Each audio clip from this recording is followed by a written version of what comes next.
Oke, assalamualaikum warahmatullahi wabarakatuh. Waalaikumsalam warahmatullahi wabarakatuh. Bila hadratin Nabi Muhammad sallallahu alaihi wasallam al-Fatihah.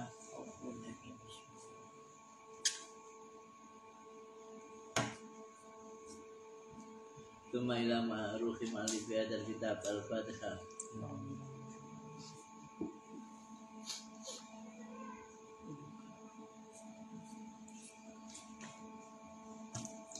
Ya, pada pengajian yang terdahulu ya sudah kita bicarakan, yaitu tentang memilih ustadz, ya, memilih guru dan sebagainya, dan juga pentingnya musyawarah di dalam memilih guru. Sehingga kita ya sebelum belajar, sebelum memulai belajar, mungkin mulai mondok itu perlu ada musyawarah ya, untuk menentukan kira-kira apa ya di mana ya, yang pas, sehingga nggak terjadi kita menunggalkan seorang guru. Baru datang, wah ini nggak menarik, pindah lagi ke guru lain, nggak menarik lagi, pindah lagi guru lainnya, akhirnya apa menyakiti hati gurunya, yaitu bisa menyebabkan ilmunya kurang manfaat dan kurang kurang mendalam. Begitu juga ya kemarin perlu bahwasanya kita harus sabar mencari ilmu, sabar untuk tetap konsisten ngaji kepada seorang ilmu ya, seorang mu'alim atau guru yang sudah kita tetapkan. Itu melalui berbagai macam pertimbangan. Kita sabar tetap di situ ya. Nggak perlu pindah sana pindah sini. Itu pentingnya. Nah, kita teruskan ini karena pentingnya musyawarah. Fayam bagi bismillahirrahmanirrahim, fayam bagi mengko sayekjo li talibil ilmi kedue wong kang golek ilmu. Apa ayas buta yang to netepi to tetep sapa talibul ilmi. Wa yasbiro lan sabar sapa talibul ilmi ala ustadzin yang tati guru suci. Nah, karena pentingnya memilih guru, maka apa? Nah, seharusnya seorang pencari ilmu kalau sudah memilih guru, maka dia konsisten ya. Dia tetap sabar, telaten untuk senantiasa belajar di guru itu. Ya enggak ngolah ngalih ya. Kenapa? Kalau ngolah ngalih ya nanti itu ya akhirnya pertama mungkin bisa menyakiti gurunya. Yang kedua ya bisa juga karena ngolah ngalih ya akhirnya memulai terus, enggak pernah nyampe pada akhir ya. Ngalih ke yang lain memulai lagi, ngalih yang lain mulai lagi dari awal, sehingga enggak sampai katam kalau kita ngaji kalanya ngolah ngalih. Jadi sabar dan tetap ya konsisten ya di guru itu. Wa ala kitabin lan ing atase kitab suci. Hatta la yatrukahu.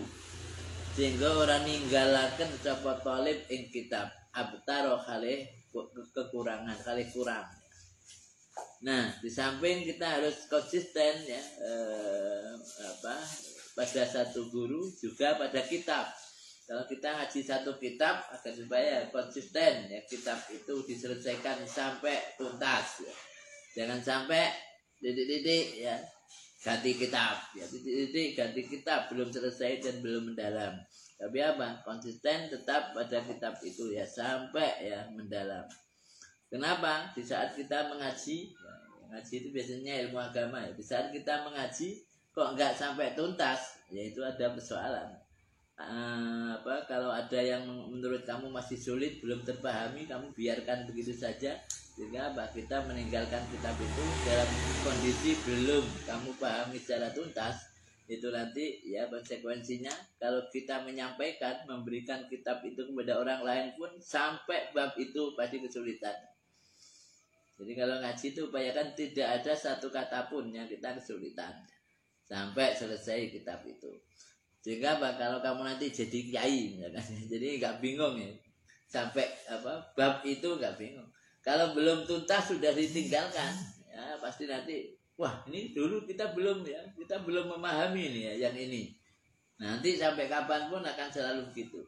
Semakin banyak ketidaksempurnaan kita mengaji satu kitab itu, akan semakin banyak kesulitan nanti di saat kita mengajarkan kitab itu kepada orang lain.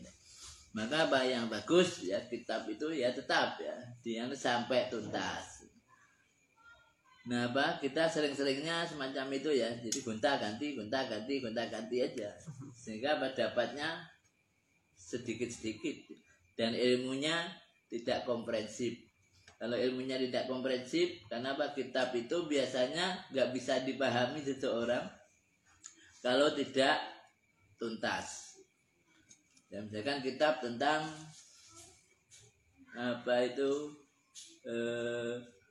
zuhud atau ujlah, ya, kalau kita baca suatu kitab ya kadang-kadang zuhud itu dimanai nggak punya apa-apa. Padahal kalau kita semakin tuntas ya ngajinya, ya pertama kali ya mungkin untuk latihan kita benar-benar mencoba terpisah dari dunia. Nanti kalau sudah hati kita mapan, ternyata ya punya dunia, tapi hatinya tidak memiliki dunia itu.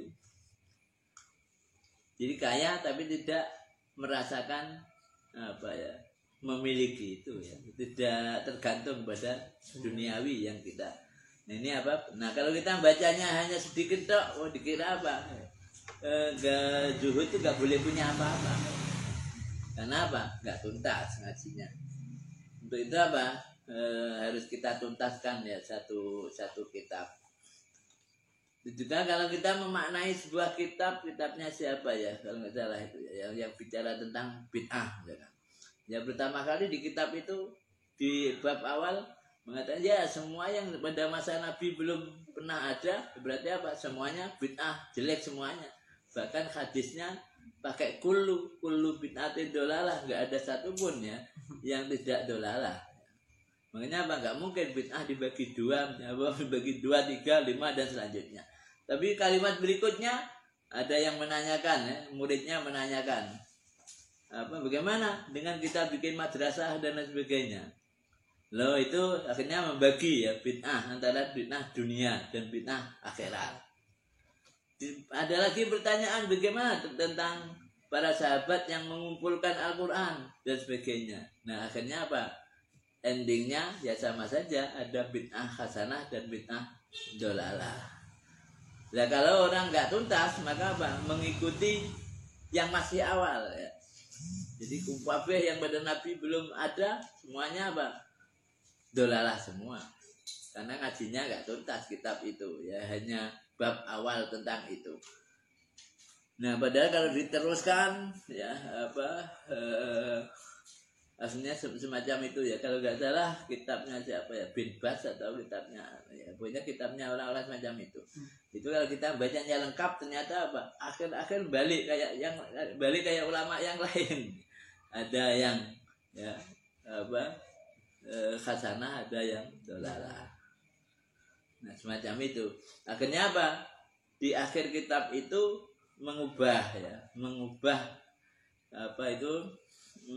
definisi bid'ah.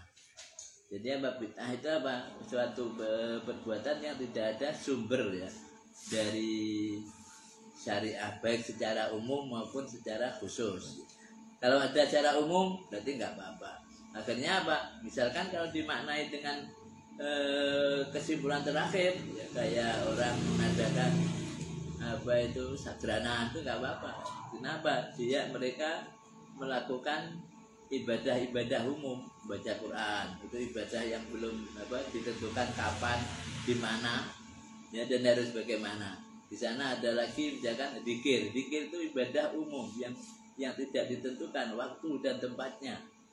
Maka itu bisa dilaksanakan di waktu apapun. Nah kemudian orang dulu menciptakan itu ya digandengkan dengan momentum. Jadi ibadah umum digandengkan dengan momentum maulid. Sama ya, maulid Nabi dengan pengajian PKK itu ya sama. Zaman Nabi belum pernah ada PKK itu ya. Jadi pengajian, kalau ada pengajian PKK boleh nggak? Oke, kalau zaman Nabi belum ada, seandainya itu dianggap sesuatu yang baru, tapi sesuatu baru yang bagus. Kenapa? Isinya adalah ibadah umum. Ya. Apa ibadah umum itu? Mencari ilmu itu kapan saja, di mana saja. Kemudian digandengkan dengan momentum. Momentum apa? Berkumpulnya seluruh anggota PKK. Nah, semacam itu. Kayak kalau yang sedang marak sekarang ya kayak sedekah setelah sholat Jumat, kan banyak itu ya. Gak ada tuh hadisnya sedekah setelah sholat Jumat. Tapi apa? Sedekah itu ibadah umum. Kapan saja, di mana saja boleh. Lalu apa? Setelah sholat Jumat itu momen, ya namanya momentum. Dipaskan dengan momentum itu. Nah berarti apa? Bid'ah hasanah itu isinya apa? Ibadah umum digandengkan dengan momentum atau tempat atau waktu. Itu ya, tempat atau waktu. Itu apa? Ya walaupun belum ada ya, tapi apa? Isinya itu adalah ibadah umum. Lain kalau diisi dengan sholat dengan rakaat yang berbeda dengan yang lain, ya itu nggak boleh. Itu jelas dolalah. Nah, bisa begitu kenapa? Karena ngajinya nggak tuntas, ya. Ngajinya kitabnya itu nggak tuntas. Nah, itu penting. Maka apa? Sebaiknya seorang pencari ilmu itu juga konsisten ya, terhadap kitab. Wa ala fannin ya, sampai selesai ya. Wa ala fannin dan mengatasi ilmu. Fan itu jenis ilmu, fikih, tauhid, akhlak dan sebagainya.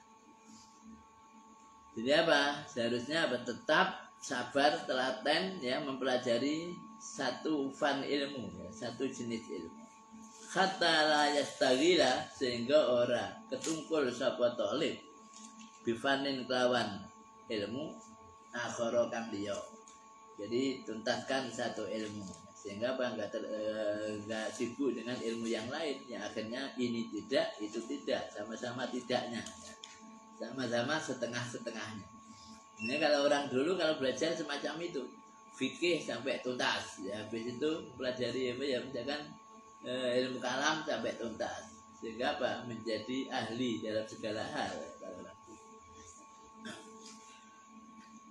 Nah kalau orang sekarang lebih banyak ya setengah-tengah ya, cuplikan aja. Qabla ayyutkina sadurunge yen to nguasai sapa talib. Al awala ing ilmu kang awal. Jadi apa?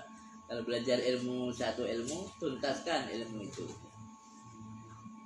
Jadi apa? Sampai benar-benar menguasai ilmu itu. Dan enggak pindah-pindah sebelum menguasai ilmu itu. Sehingga apa?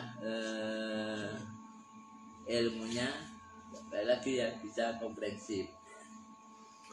Karena belajar ilmu nggak komprehensif itu ada memang bahaya. Belajar ilmu yang nggak perlu komprehensif. Ya, semacam itu. Ya. Wa ala baladin dan ngatasi negara suci. Hatta la yang takila sehingga ora pindah-pindah sapa talib.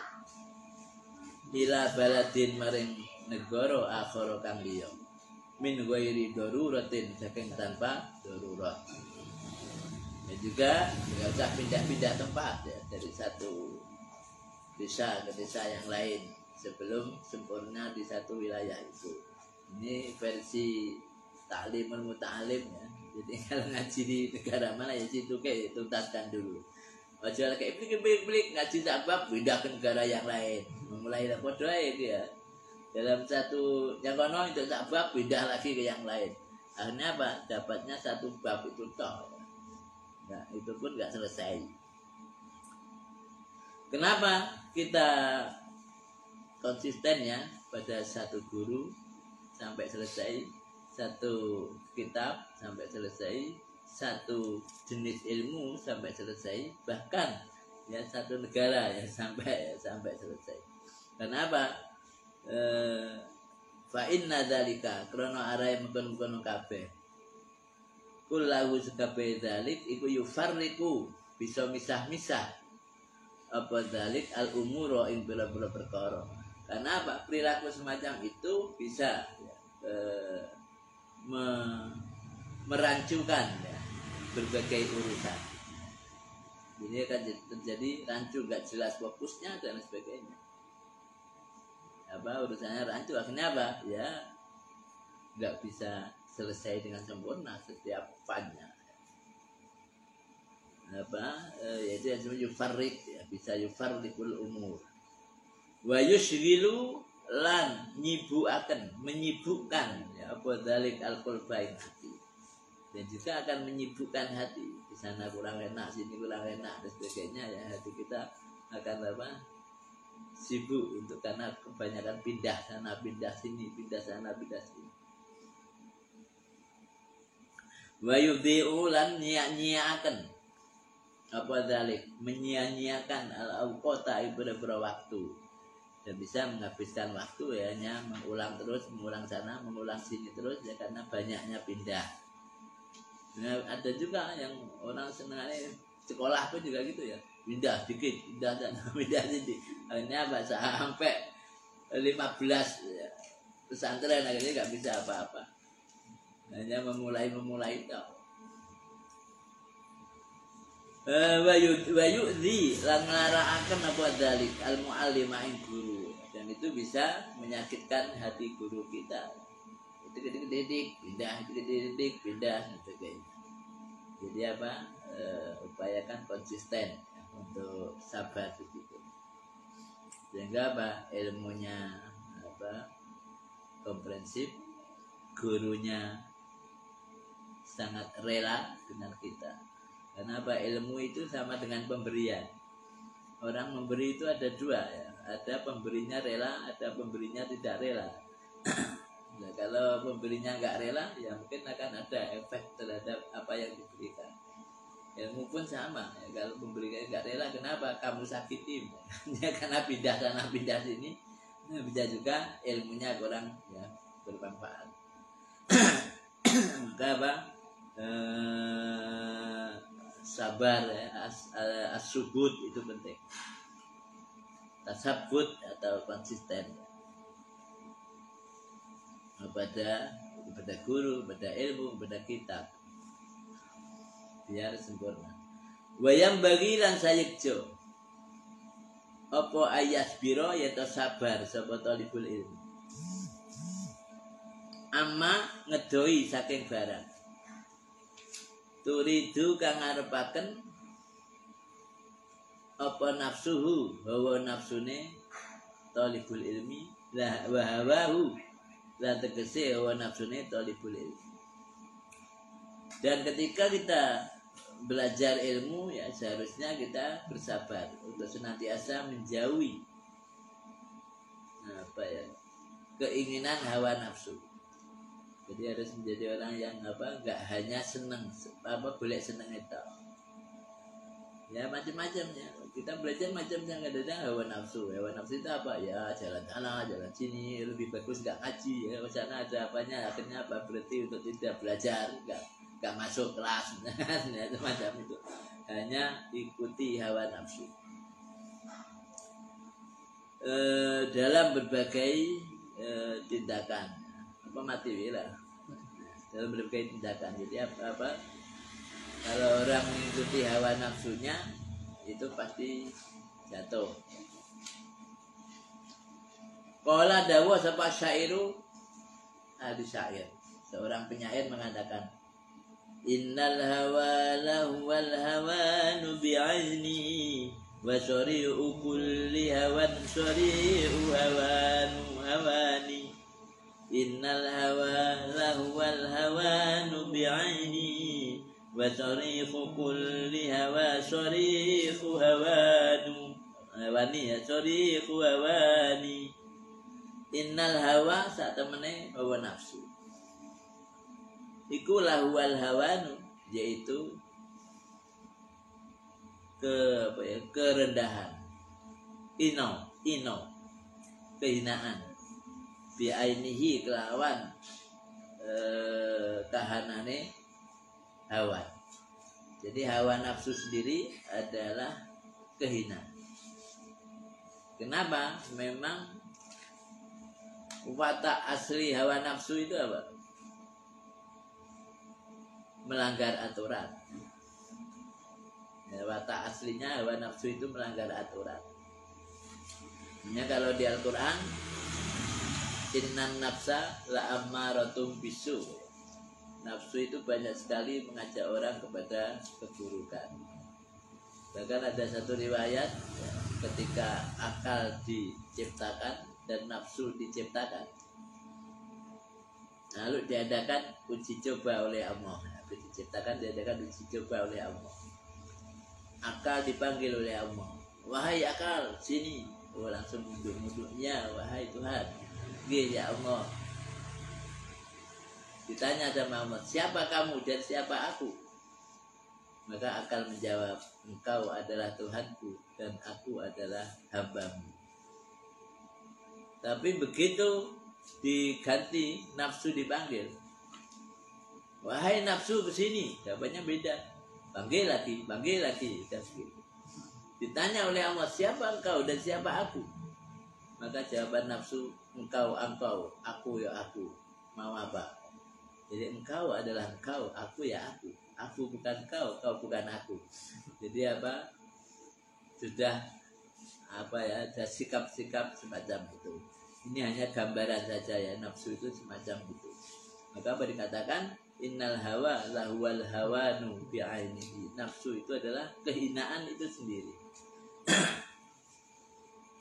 Dan kalau kita lihat di dalam tentang macam-macam makhluk, makhluk itu ada yang hanya dikasih akal saja, yaitu malaikat, dan hanya yang dikasih nafsu saja, yaitu binatang.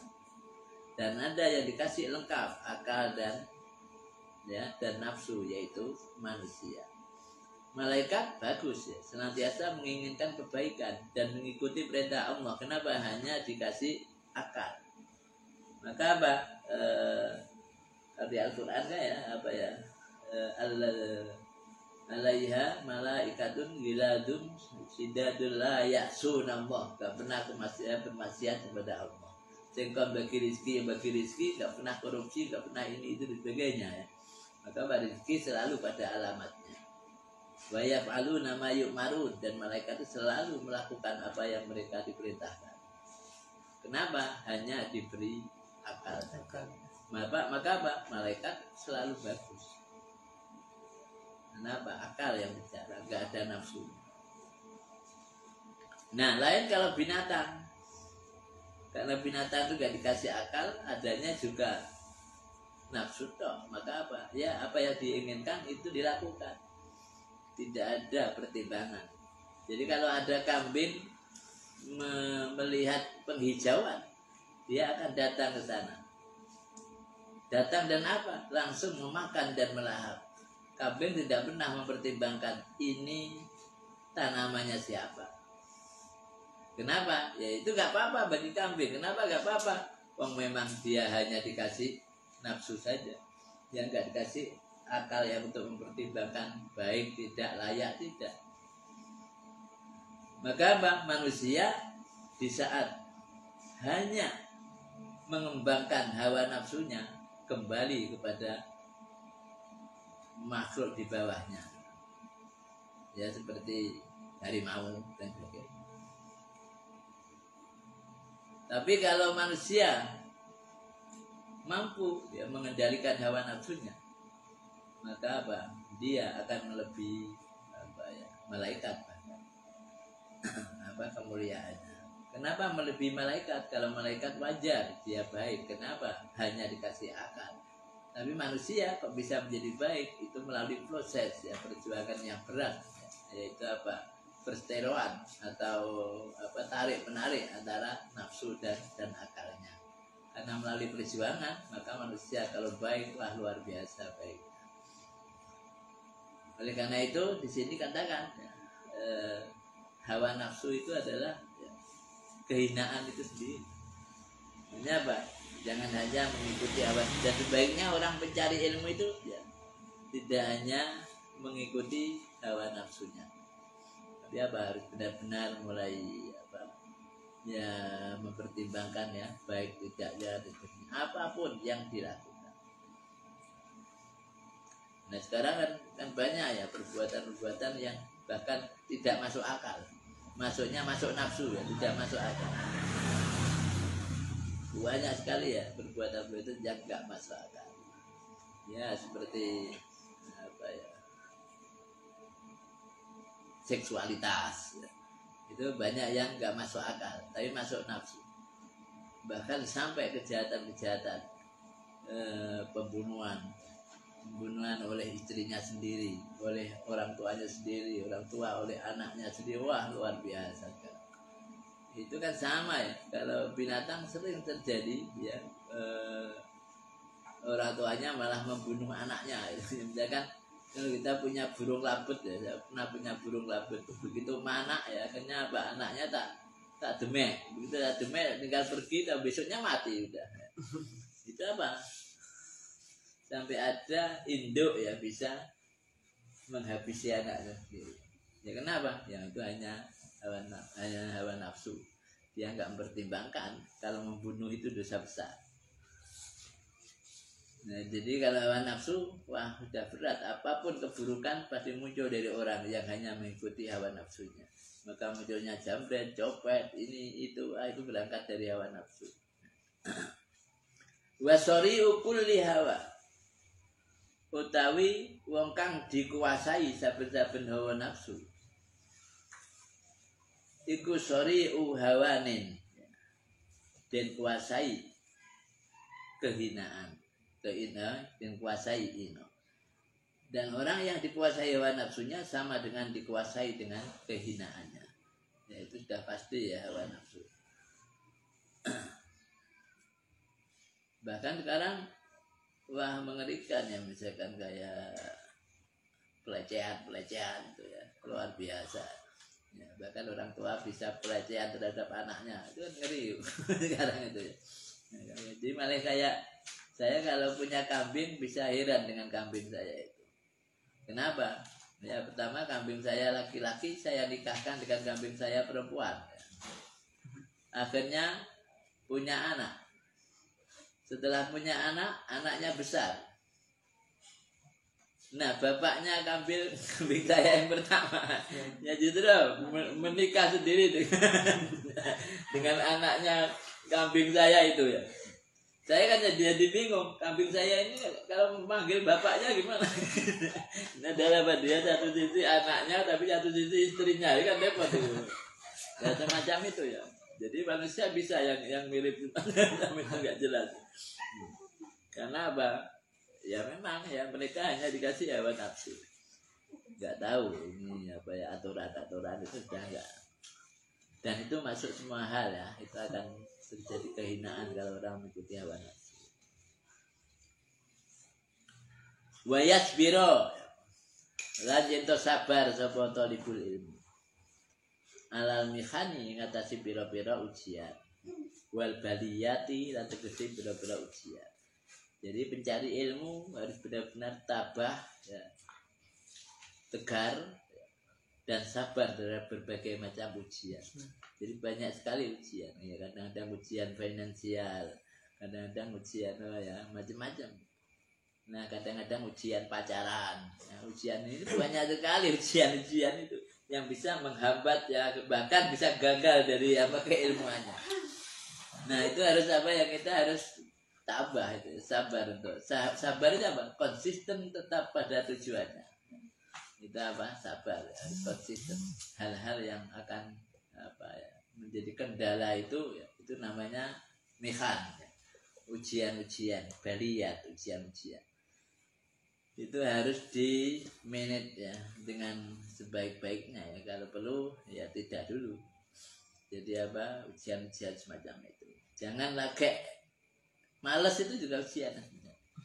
Orang malas itu ujian bagi pencari ilmu. Nah, itu penyakit.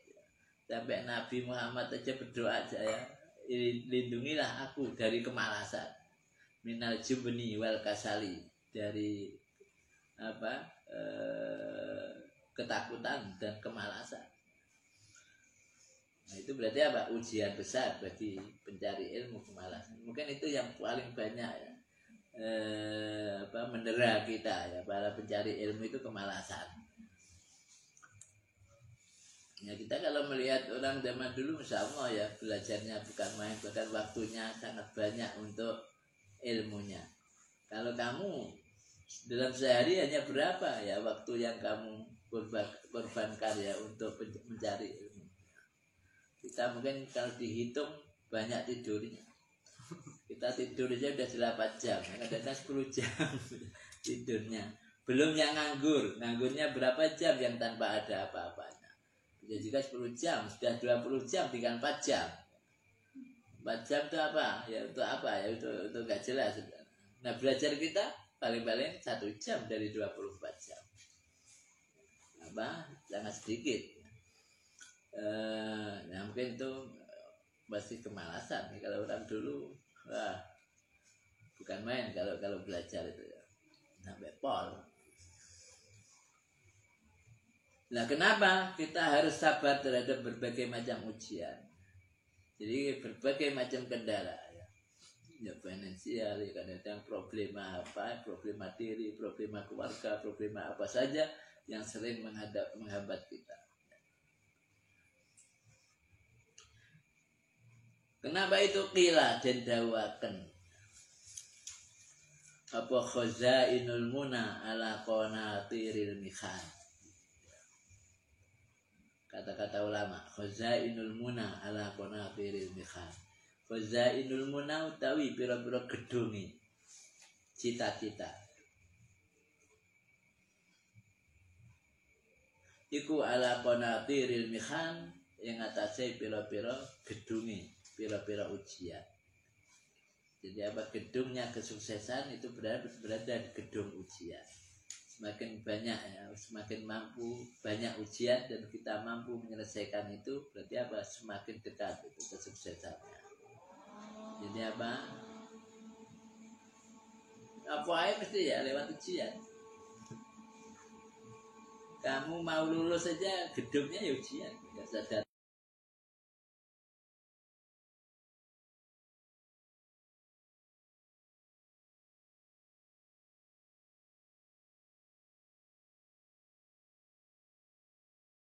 Menghadapi ujian itu maksud tadi ya, malas ujian ini itu ujian dan sebagainya. Itu harus benar-benar dihadapi dengan sabar dan sabar itu apa? Konsisten ya, tetap belajar dan belajar.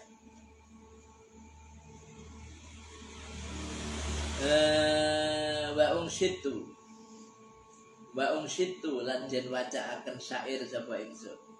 Saya pernah dibacakan sebuah syair bahasa tulisannya ya. Qila dedawaken.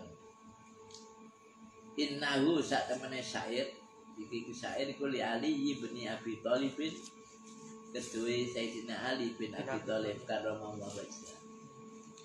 Saya pernah dibacakan syair seseorang yang konon katanya syair itu miliknya Sayyidina Ali. Dan ini biasanya yang paling terkenal ya dalam dalam ta'lim muta'alim. Bahkan ada kitab namanya Al-Ala ya biasanya ini.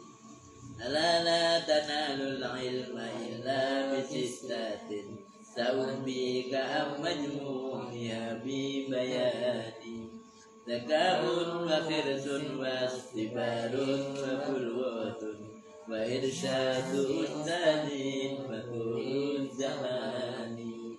Ini apa? Syair paling populer. Ala elingo, ingatlah. La tanalu ora bakal perkoleh sapa sira, kamu tidak akan mendapatkan al ilma ilmu illa bisitatin kejaba kelawan atau kelawan 6 pira-pira perkara. Kamu tidak akan mendapatkan ilmu yang memuaskan kecuali memenuhi 6 hal. Saumbika ambaa yumbi itu menjelaskan. Saumbika bakal jelasaken ingsun ing sira. Majmu'iha saking kumpulane sitah dibayarin kelawan jelas atau kelawan penjelasan, dan akan saya semuanya itu akan saya jelaskan. Nah, apa nama itu? Dakain, sisi cerdas. Ya jelas. Orang mencari ilmu pertama kali harus cerdas. Cerdas itu apa ya? Ya cerdas, bisa mempertimbangkan, bisa ini, bisa menerima ilmu dan sebagainya.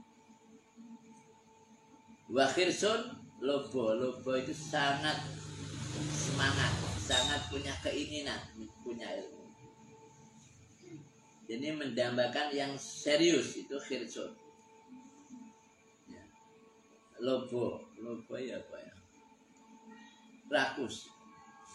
Rakus ilmu tapi ya. Jadi harus punya haus ilmu. Ya. Jadi yang kedua harus punya jiwa haus ilmu. Belajar ilmu agak haus ilmu ya nggak akan mendapatkan. Ya yang namanya haus itu apa?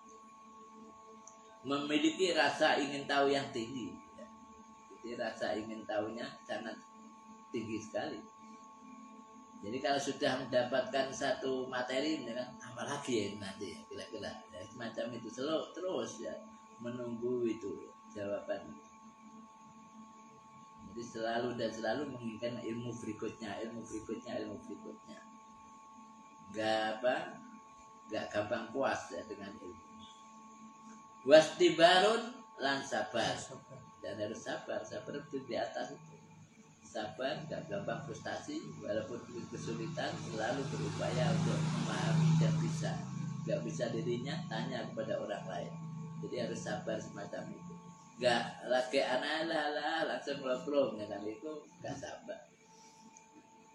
Kenapa? Sekali lagi kita belajar jangan ada satupun yang kita tidak tahu. Kalau masih ada yang tidak tahu, kita harus berupaya tahu. Ya, kalau berupaya tahu caranya apa? Bisa dipikir sendiri, bisa ya mendiskusikan dengan orang lain yang kita anggap tahu. Terus begitu ya, sampai kita tahu beneran. Sehingga apa? Kamu akan mendapatkan ilmu dan untuk kedepannya pasti mudah ya, tentu berkaitan dengan ilmu itu sendiri. Gak akan mendapatkan kesulitan karena apa? Sudah seperti tadi sudah kita kuasai. Dan sabar ini penting. Jadi supaya ya harus sabar. Wa bulughatun ya kalau dulu sangu. Ya sangu itu maksudnya ya bisa sangu apa saja. Tidak harus selalu uang kalau menurut saya. Yang penting apa? Perangkat menuju belajar. Gak punya uang kalau punya semangat itu menjadi sangu. Bahkan nggak punya berat pun ya sepenting wani lapar ya itu sudah punya sangu. Ya, sudah punya sangu. Kalau orang dulu semacam itu ya kalau belajar ya mesti bawa beras ngeliwet dewe. Bukan zaman saya semacam itu. Bahkan kalau uangnya sudah habis pun ya tetap bisa. Kalau sangu dimaknai uang, nanti kalau uangnya habis pulang. Sangu itu ya terutama sangu yang dari dalam ya, inner ya, jadi apa sangu yang dari jiwa. Sangu itu apa ya, termasuk keberanian sikap itu. Maka apa? Kalau dulu kehabisan uang, ya nggak makan dulu. Kan pernah kalau saya nggak makan sampai 6 hari pun pernah. Makannya apa? Hanya minum tok 6 hari juga pernah. Kenapa? Ya kalau sangu dimaknai uang, sangu setengah bulan udah habis. Gitu kan. Nah, habis itu ya sudah apa adanya. Jadi tetap aja.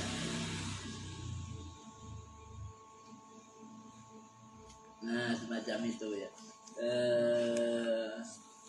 Nah kalau nggak bisa, kalau formal memang susah ya dimaknai.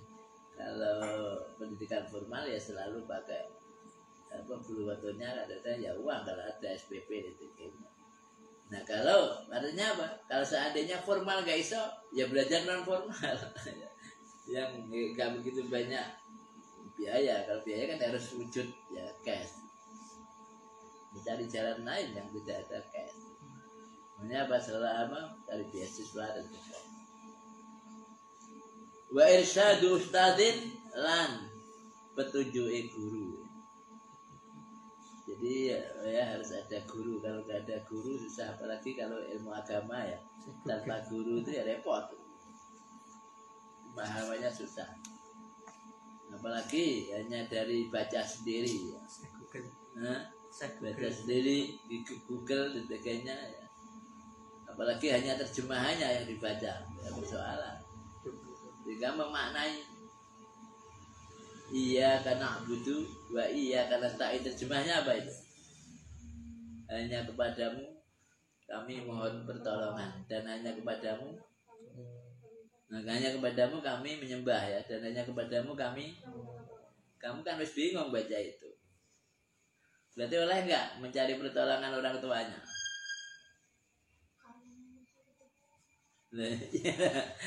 Boleh enggak? Kamu minta tolong orang tua boleh enggak? Padahal ikrar kamu hanya kepadamu kami menyembah, dan hanya kepadamu kami mohon pertolongan. Sama dengan kamu sudah mengikrarkan saya tidak akan mohon pertolongan kepada siapapun kecuali kepadamu. Akhirnya berawani minta tolong ya, dijalui tolong yang mengakui. Ibu minta tolong, nak tolong apa belikan lombok, mesti dalil.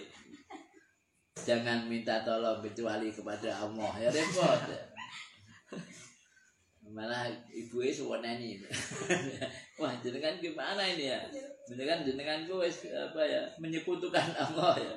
Padahal di ayatnya aja hanya kepadamu kami mohon pertolongan. Nah itu perlu perlu pemahaman, perlu guru. Jadi apa maksudnya ya iya karena nasta'in itu dari sisi akidah. Dari sisi akidah kita memang apa? Pertolongan itu hanya Allah saja. Maka apa? Kita minta pertolongan kepada siapapun, hakikatnya yang menolong adalah hanya Allah. Kalau yang lain hanya nisbi. Nisbi itu apa? Proses untuk menuju pertolongan Allah saja. Nah, semacam itu ya. Nah kalau enggak apa adanya mumet kamu ya. Enggak bisa apa-apa ya. Enggak bisa nolong, enggak bisa ditolong. Beda. Kalau hanya tekstual menurut terjemahnya ya. Sehingga apa luarnya minta tolong orang tua, dalam kita Allah yang sebenarnya menolong. Begitu ya. Hanya prosesnya lewat orang tua. Maka orang tua adalah penolong nisbi, Allah sebagai penolong hakiki. Dan yang ngono baru bisa obah ya, baru coba. Nah sekarang karena dari hanya terjemahan semacam itu, nah banyak orang bingung ya, akhirnya apa gampang mengklaim orang lain syirik ya, gara-gara pakai ini pakai itu, jaga minta pertolongan itu. Jadi apa irsadu ustaz itu penting ya. Watul zamanin lan dawane ya, suwene zaman, perlu waktu ya. Perlu waktu. Maksudnya apa ya, di sini tidak berarti waktunya harus panjang. Kalau misalnya kamu nggak lulus ditanya temennya, loh kamu nggak lulus semester 14. Saya ingat syair di dalam taklim bahwasanya apa belajar itu harus dulu zaman. Itu nggak pas. Jadi apa dulu zaman maksudnya apa? Nggak boleh tergesa-gesa. Tunggu sampai tuntas, harus tetap ya konsisten, rajin, semangat ya. Kalau bisa ya sampai ya tepat waktu, itu ya tepat waktu dan ilmunya dapat. Jadi maksudnya itu dulu zaman, nggak berarti apa harus panjang ya, nggak semacam itu. Akhirnya bikin dalil ke siapa saja, dalilnya selalu dulu zaman terus. Kamu jadi aku mahasiswa, kamu udah duluan masuk di sini. Sekarang saya sudah di sini di mana-mana, kamu masih di sini, kan? Wah, saya mengikuti taklim batu zaman. Dan ini persoalan itu juga salah paham ya. Jadi masa tulis zaman tuh ya penting tetap serius dan apa ya ilmunya mendalam. Nah kalau kita serius ilmu mendalam aslinya nggak butuh tulis zaman harfiah. Ya itu sendiri yang dimaksud apa tulis zaman. Jadi waktu sedikit isinya banyak, itu sama dengan tulis zaman. Dari umur itu ya, umur panjang, umur pendek. Waktu itu apa? Ya umur itu sendiri. Umur pada dasarnya apa? Waktu hidup orang. Nah waktu hidup orang panjang pendek itu bisa dimaknai umur panjang adalah berapapun umurnya, yang penting dalamnya syarat dengan kemanfaatan, itu dianggap umur panjang. secara maknawi. Walaupun panjangnya sampai 500 tahun, jelek tok, welek tok, apa dianggap pendek hukum. Kenapa nggak ada isinya? Nah, Nabi mengatakan sebaik-baik orang yang umurnya panjang, amalnya bagus. Seburuk orang umurnya panjang, amalnya buruk. Jadi apa? Turun zaman itu semacam itu ya. Karena kalau nggak tak jelaskan semacam itu, saya khawatir dalilmu selalu turun zaman ini. Akhirnya nggak beres-beres kajinya. Oke, segitu dulu ya. Wallahu a'lam bishawab. Al-Fatihah.